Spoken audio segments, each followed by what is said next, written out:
You may have heard of the University of Queensland Press, a prominent Australian publishing house.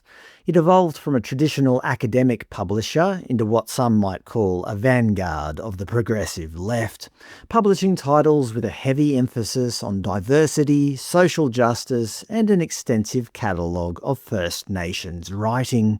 They feature classic titles such as If Queers Weren't Meant to Have Kids, or the completely non-racialised Black Life that ticks all the right boxes: Aboriginal identity, resilience and resistance, confronting themes of dispossession, cultural survival and the enduring strength of community.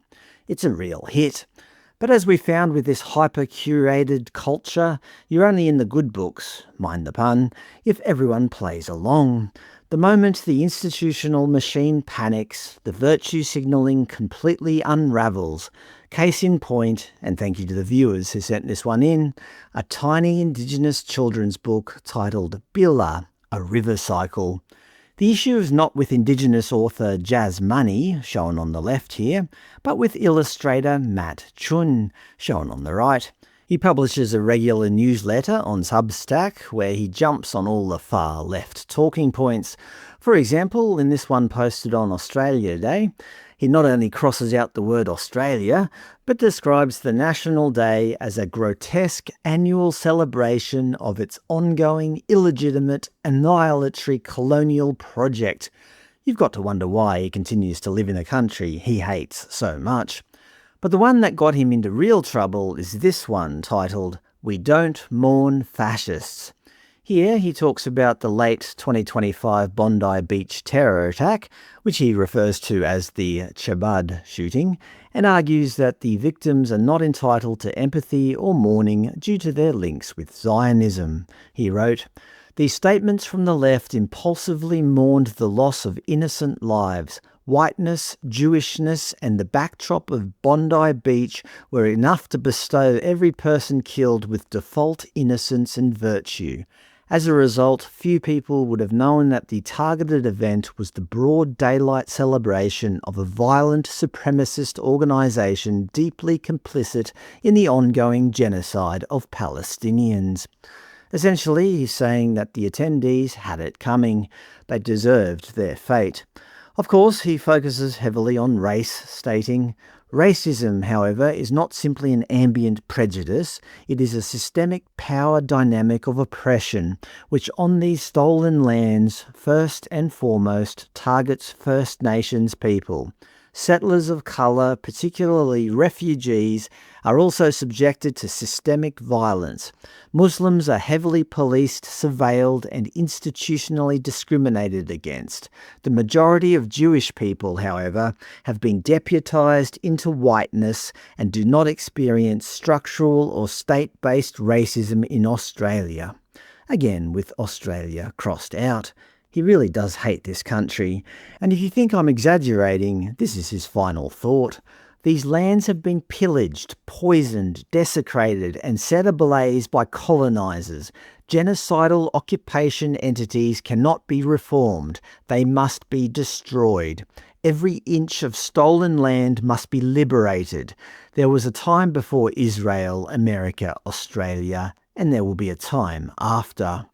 Basically, not only is it threatening language, it's bordering on the outright incitement of domestic terrorism, is it not? Remember, this guy is a children's book illustrator. You'd think he'd be a bit more chill.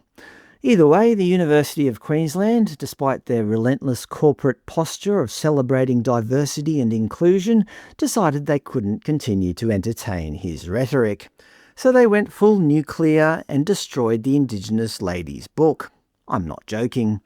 The Guardian reported the fallout with the headline, "University of Queensland Press cancel children's book over illustrator's post on Zionist framing of Bondi attack."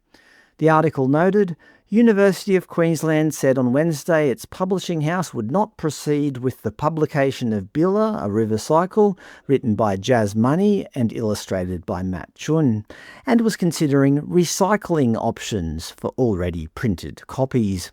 I love how they put recycling options in quotes. It's not quite modern-day book burning, but nothing says we are progressive, eco-conscious protectors of culture quite like finding a sustainable, green-friendly way to pulp 5,000 copies of an Indigenous children's book. Of course, if you cancel an Aboriginal author's book under the guise of corporate compliance, you better be prepared for the progressive fallout.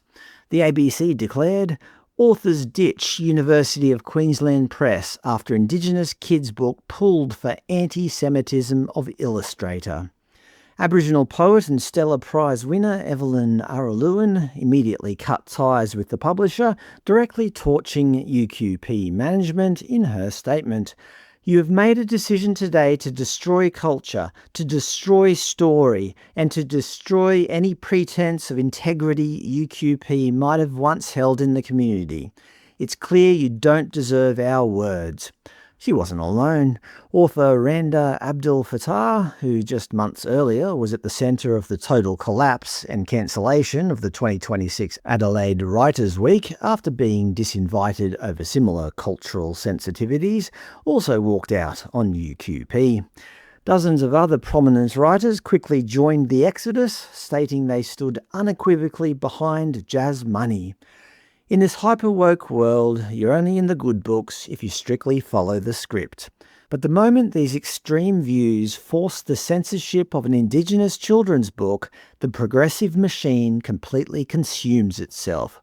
It just proves that wokeness is a fragile house of cards that collapses the moment anyone steps out of line.